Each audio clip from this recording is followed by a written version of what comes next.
Hey everyone, welcome back to Fit Game. Today we are diving into one of the most talked about topics, dating and relationships. Whether you are looking for that special someone, trying to improve your current relationship, or just want to understand dating better, I have got you covered from first date tips to long-term relationship advice. We are breaking it all down. So if you are ready to level up your love life, stick around, hit that like button, and let's get into it.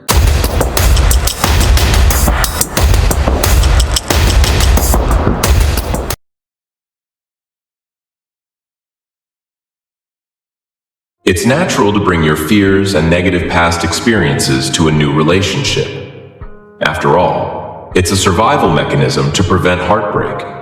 However, old fears and insecurities can also prevent you from truly at peace in a new relationship.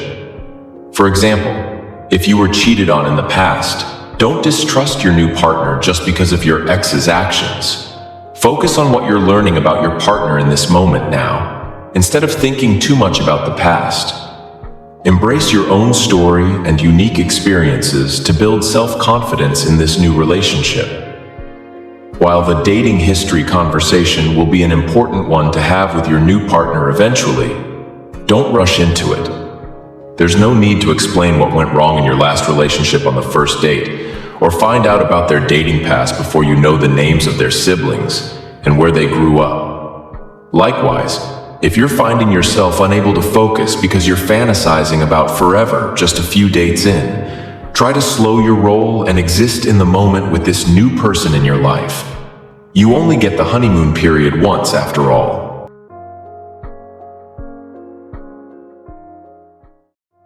While you shouldn't obsess over what's to come, you and your partner should focus on the future, at least somewhat. You don't need to, and probably shouldn't, ask how many kids they want before the salad course arrives on the first date. But you also don't want to wait until after 1 year of dating to find out that they never want to get married, if marriage is a non-negotiable for you. It's not always fun to talk about things like life goals, religion, marriage, and politics. But naturally work your deal breakers into the conversation to make sure you're at least on the same page. Discussing shared beliefs and interests early on can help ensure you have the same values, which is crucial for long-term compatibility. Even if you're not talking about huge life plans early on, you should definitely communicate whether you're looking for a long-term relationship or a casual fling as soon as possible. This will help you avoid falling into yet another situationship. Been there, sister.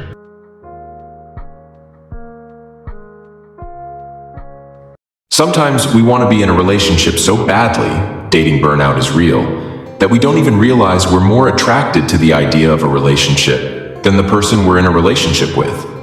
If you're so focused on finding happily ever after, you run the risk of forcing a spark. You overlook flaws or red flags because your mind has already convinced you that this has to work. Instead, take your partner at face value, assume that they're not the one, and go from there. Would you still want to hang out with them if you weren't set on being in a committed relationship? If you enjoy their company so much that you'd want to be with them regardless, then you're likely attracted to them, not just a relationship. Trust is crucial in romantic relationships, and overlooking red flags can harm trust, creating barriers and building lasting love.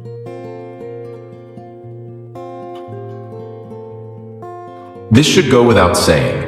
But if you're not comfortable talking to your partner about sexual health, including STD testing and history, then maybe they're not someone you should be intimate with. Discuss your likes, dislikes, and what you are and are not comfortable with while listening to theirs without judgment. Oh, and don't forget that the right time to be intimate is different for every couple. Screw the 3-date rule or any other bullsh**T guidelines. Also, just one partner feeling ready is not enough. Physical intimacy is a two-way street.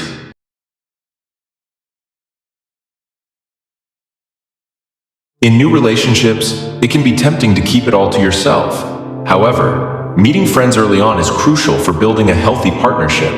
The way you interact with each other's crew can give insight into what the relationship will be like. If all of your partner's friends end up being terrible people who you would never get along with, you might not know your partner as well as you think you do. Or, in a less extreme example, if your partner's interests and activities with their friends don't align with yours, that might be a bit of a beige flag. Having your new partner around your friends can illuminate potential red flags. Your friends might see something that you don't. Nobody wants a case of boyfriend blindness. Or your partner might not get along with them as well as you had hoped. If you both fit in seamlessly with each other's group of friends, that establishes a mutual friendship, meaning you won't have to choose between hanging out together or with friends when you all get along swimmingly. Then comes the fun part, setting your respective friends up, of course.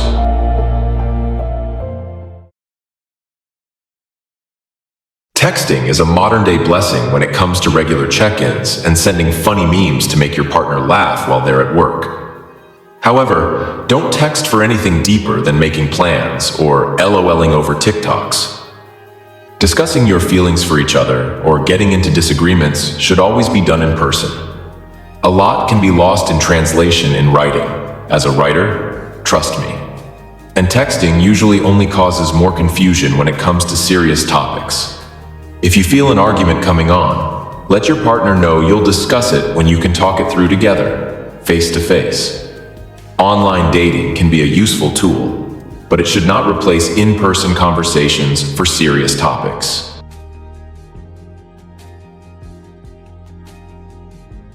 This one sounds so cliché, I'm embarrassed to even write it. But I would have saved young, single Josie from a lot of wasted time if I had been fully myself on every first date and at the beginning of every new relationship. Since the dating market can be so brutal, you might try to be all chill and cool at the beginning. You pretend you watch horror movies instead of the Hallmark Channel, and you tell them you like their artsy music, even though you only listen to Taylor Swift's first 3 albums on repeat. But hiding your vibrant, fangirly, enthusiastic self does no one any good. Be honest and upfront about your likes, dislikes, and who you are. It saves you time with people who aren't a good match, and it will also help the right person find you. A win-win.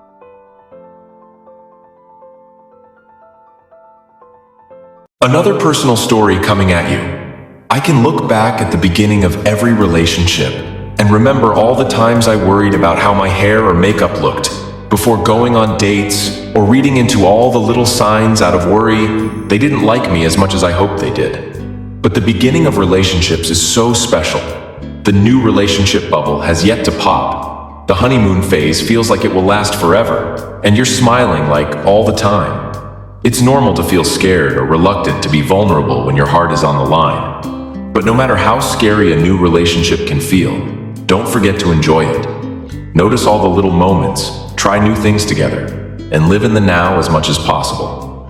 Remember that dating is supposed to be fun. If it's not, either you're seeing the wrong person, or you might not actually want to be in a relationship. If you found this video helpful, don't forget to like, share, and subscribe to our channel for more tips on improving your productivity and lifestyle. Hit that notification bell so you never miss an update.